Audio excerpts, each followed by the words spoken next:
Hello class 10th students. Let us continue with the chapter that is nationalism in India. और हम लोग हैं इसका 2.1 मूवमेंट इन द टाउन्स पढ़ चुके थे और अब हमें rebellion in the country side पढ़ना है। चलिए देखते हैं इसमें क्या क्या बातें हैं। वैसे तो जब नॉन कोऑपरेशन मूवमेंट धीरे धीरे करके शहरों से गाँव में भी फैल गया था और किसानों और आदिवासी क्षेत्रों में भी विकसित होने लगा था, खास तौर पे प्रथम विश्व युद्ध के बाद।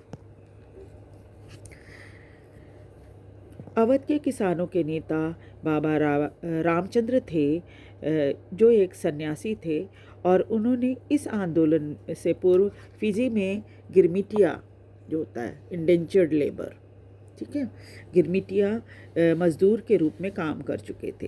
इंडेंचर्ड लेबर एक तरह का बंधुआ मज़दूर ही होता है जो कुछ समय के लिए कॉन्ट्रैक्ट पर काम करता है और उसे इस काम के पैसे नहीं मिलते। बाबा रामचंद्र ने यह आंदोलन तालुकदार और लैंडलॉर्ड के विरुद्ध किया था, जो किसानों से अनुचित तरीके से काफ़ी ज़्यादा रेंट मांगते थे और दूसरी तरह के महसूल या टैक्स भी लेते थे। किसानों को बेगार करना होता था। बेगार का मतलब होता है काम करने के लिए पैसे या दिहाड़ी आपको नहीं दी जाएगी। उन्हें लैंडलॉर्ड या ज़मीन मालिक के यहाँ मुफ्त में काम करना पड़ता था। किसानों को ज़मीन खेती के लिए दी जाती थी जिसमें वो बटाई में काम करते थे। और जैसे लैंडलॉर्ड की ज़मीन और पूंजी होती थी, जबकि किसान को अपनी मेहनत के साथ साथ पूंजी भी लगानी होती थी।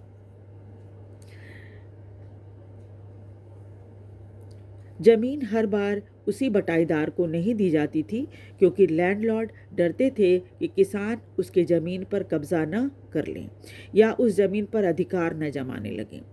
किसानों ने टैक्स कम करने के लिए मांग रखी, बेगार ख़त्म करने के लिए कहा और अत्याचारी लैंडलॉर्ड के विरुद्ध उनका बायकॉट करने का प्रस्ताव भी रखा था कि किसी तरह से ये जो इतना ज़्यादा ज़्यादती करते हैं ये लैंडलॉर्ड्स, इनके विरुद्ध कुछ किया जाए। इसलिए कई जगहों पर नाई धोबी बंद भी किया गया, यानी कि उन्हें जो एक बेसिक ज़रूरत होती है नाई और धोबी की, वो सुविधा भी उनको बंद कर दी गई थी। नाई और धोबी की सर्विस से उनको वंचित किया गया, ये सोचकर कि जो इस तरह से हम बायकॉट करेंगे तो शायद उनका विचार बदल जाए। जून 1920 में जवाहरलाल नेहरू अवध में कई जगहों पे उन्होंने यात्रा की और ताकि वो लोगों की शिकायतों को समझ सकें।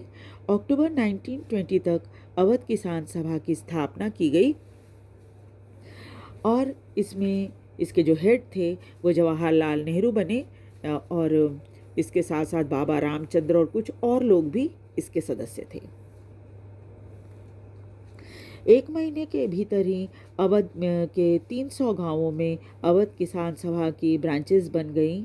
इसलिए जब आने वाले साल में नॉन कोऑपरेशन मूवमेंट शुरू हुआ तो कांग्रेस ने ये कोशिश की कि अवध के किसानों की लड़ाई जो थी उसे बड़ा स्ट्रगल बनाया जा सके, यानी कि उसे मिला लिया जाए कांग्रेस की जो चल रही थी लड़ाई अंग्रेज़ों से उसमें। लेकिन किसानों का यह आंदोलन उस तरह से विकसित नहीं हुआ जैसे कांग्रेस चाहती थी। इसलिए वो खुश नहीं थी, क्योंकि वो चाहते थे, कांग्रेस चाहते थे कि उनके अकॉर्डिंग ये जो कि अवध किसान सभा जो आंदोलन कर रही है वो उनके हिसाब से चले। लेकिन जब कांग्रेस ने देखा कि उनके अनुरूप नहीं चल रहा है तो ज़्यादा खुश नहीं हुए। जब 1921 में ये आंदोलन फैला तो कई तालुकदारों और व्यापारियों के घरों पर हमला किया गया, बाज़ारों को लूटा गया और जमा किए हुए अनाजों को लूटा गया। यानी बहुत सारे ऐसे ज़मींदार थे जिन्होंने या व्यापारी थे जिन्होंने अपने यहाँ बहुत सारा अनाज जमा करके रखा था, उसको लूट लिया गया। कई जगहों पर लोकल लीडर्स ने किसानों को कहा कि गांधी जी ने कहा है कि टैक्स नहीं देना है और ज़मीनें फिर से गरीबों में बांट दी जाएंगी। महात्मा गांधी के नाम पर सभी कामों में और आकांक्षाओं के साथ जोड़ा जाने लगा। मतलब उनको लगा कि गांधी जी के नाम लेने से उनके काम आसान हो जाएंगे, इसलिए हर बात में गांधी जी का नाम लिया जाने लगा। इस आंदोलन से जुड़ी हुई कहानी जो है वो ट्राइबल किसानों से जुड़ी हुई है, जिन्होंने महात्मा गांधी के संदेश को और उनके स्वराज के आइडिया को अलग तरीके से समझा, उसकी व्याख्या अलग तरीके से की। और ये किसान कहाँ थे, ये जो ट्राइबल किसान थे वो कहाँ थे, वो गुडम हिल एरिया जो कि आंध्र प्रदेश में है, वहाँ पर है। ये एक उग्रवादी गुरिल्ला आंदोलन यहाँ पर फैल रहा था गुडेम हिल एरिया में। और 1920 के शुरुआत में एक ऐसी संघर्ष जिसे कांग्रेस कभी भी अप्रूव नहीं करती या सहमत नहीं होती। यहाँ पर कॉलोनियल गवर्नमेंट ने, जैसा उन्होंने कई जगहों पे फॉरेस्ट कानून के तहत लोगों को जंगलों के अंदर जाने से मना ही कर दी थी, और यहाँ पर भी गुडेम हिल एरिया में भी अंग्रेज़ों ने यही काम किया कि आदिवासियों को जंगलों के अंदर जाने की मनाही कर दी। उनसे कहा गया कि जानवरों को चराने के लिए आप नहीं ले जा सकते, जलावन की लकड़ी इकट्ठा करने के लिए जंगल में नहीं जा सकते, और फल आदि इकट्ठा करने के लिए भी नहीं जा सकते। इसलिए पहाड़ी लोग इससे बड़े नाराज़ हो गए। जो गुडेम हिल एरिया में रहने वाले आदिवासी थे वो बड़े नाराज़ हुए, और इस रोग से न सिर्फ उनकी जीविका चली गई थी, बल्कि उन्हें लगा कि जंगलों पर जो उनका पारंपरिक अधिकार है वो भी छीन लिया गया है। जब सरकार ने उनसे बेगार करने को कहा, मतलब अंग्रेज़ सरकार ने उनसे कहा कि तुम्हें बेगार करना होगा, यानी कि हम काम कहेंगे, काम करवाएंगे तुमसे और पैसा नहीं देंगे। आप याद रखिएगा, बेगार का मतलब होता है कि काम तो करवाया जाएगा लेकिन पैसा नहीं दिया जाएगा उसके बदले, यानी दिहाड़ी जो होती है वो नहीं मिलेगी। तो सड़क बनवाने के लिए, जंगलों में सड़क बनवाना था, तो जब उनसे कहा गया बेगार करने के लिए, तो ये इन्होंने विद्रोह कर दिया। और जो व्यक्ति इनका नेता बना उसका व्यक्तित्व तो बड़ा ही दिलचस्प था, और उस व्यक्ति का नाम था अलूरी सीताराम राजू।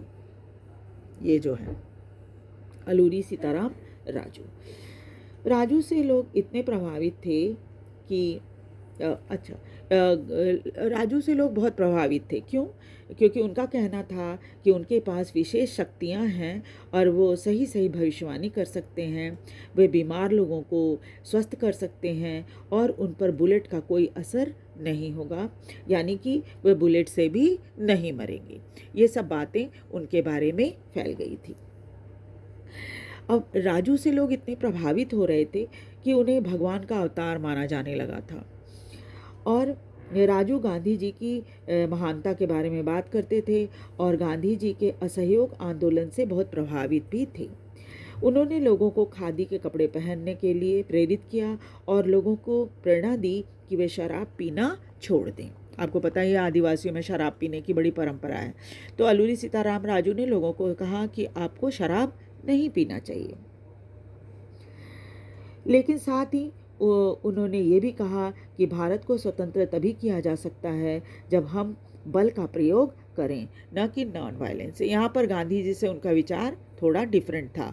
उनका, गांधी जी कहते थे कि हम नॉन वायलेंस से जीत हासिल करेंगे, जबकि अलूरी सीताराम राजू का कहना था कि जब तक हम लड़ेंगे नहीं, यानी हथियार से नहीं लड़ेंगे, तब तक हम अंग्रेज़ों को भारत से नहीं भगा पाएंगे। जबकि गांधी जी कहते थे कि हमें नॉन वायलेंस चाहिए।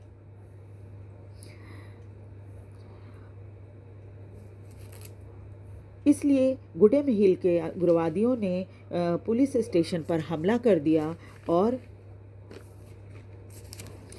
और वहाँ तैनात ब्रिटिश ऑफिशियल को जान से मारने की कोशिश की।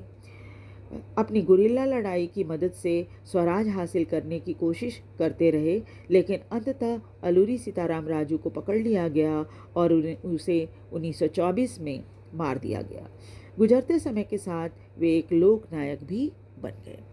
ये तो थी 2.2 की सारी स्टोरी। अब देखिए वहाँ से अब हम सबसे पहले तो हमने पढ़ा था कि अवध में किसानों ने लड़ा, फिर उसके बाद हमने पढ़ा कि ट्राइबल हिल एरिया में लोगों ने लड़ा। अब हम देखेंगे स्वराज प्लांटेशन में जो बागान थे, बागान में कैसे ये सब चल रहा था, कैसे उन लोगों ने स्वराज का क्या अर्थ निकाला।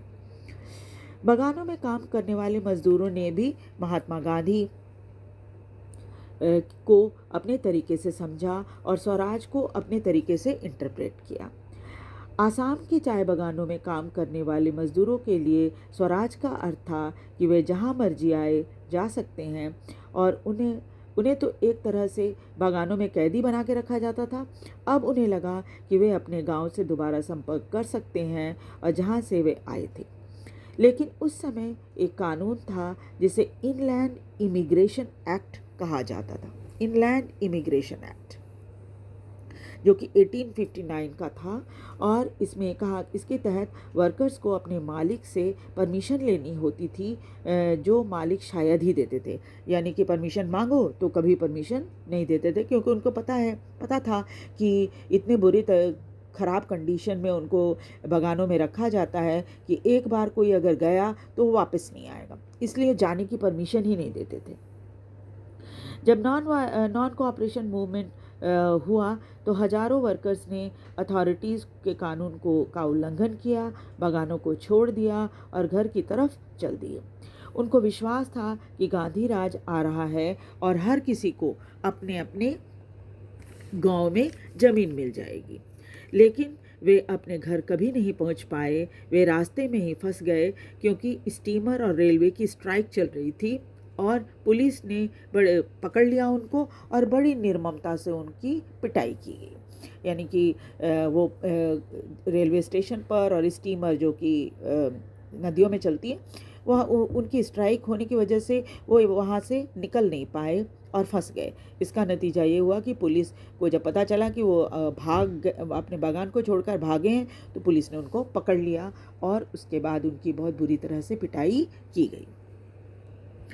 कांग्रेस ने अपने आंदोलन का दृष्टिकोण साफ नहीं किया था। किसी को नहीं पता था कि स्वराज का क्या अर्थ होता है। कांग्रेस ने कभी भी ये बात क्लियर नहीं की लोगों को कि वो स्वराज का क्या अर्थ मानते हैं। इसलिए सबने स्वराज का अर्थ अपने अपने तरीके से लगाया। उन्होंने कल्पना की कि ये वो समय होगा जब उनकी सारी मुसीबतों और दुखों का अंत हो जाएगा। लेकिन जब वे गांधी जी का नाम लेते और जब उन्होंने स्वतंत्र भारत का नारा दिया, तब वे भी भावनात्मक रूप से भारतीय स्वतंत्रता आंदोलन से जुड़ गए थे। अब आप ये नहीं कह सकते कि वो अपनी जगह पे लिमिटेड थे, यानी कि उनका जो ये था, उनकी लड़ाई जो थी बहुत विस्तृत हो गई थी, पूरे भारत के साथ जुड़ गई थी। कांग्रेस के साथ जुड़कर अपने आंदोलन को लिमिटेड स्पेस से और आगे बढ़ा और आगे और बहुत बड़ा बना दिया था, है ना। तो इस तरह से क्या है कि हमने देखा कि स्वराज का क्या अर्थ था और लोगों ने क्या अर्थ उसका लगाया, है ना, और किस तरह से उन्होंने अपनी लड़ाई लड़ी। आपको ये वीडियो कैसा लग रहा है कमेंट करें तथा शेयर और लाइक और सब्सक्राइब भी ज़रूर करें। अगली वीडियो में हम लोग टुवर्ड सिविल डिसोबीडियंस मूवमेंट करेंगे, है ना। तो आप इसको वीडियो देखिए और अपने विचार भी मुझे ज़रूर बताइए। Thank you.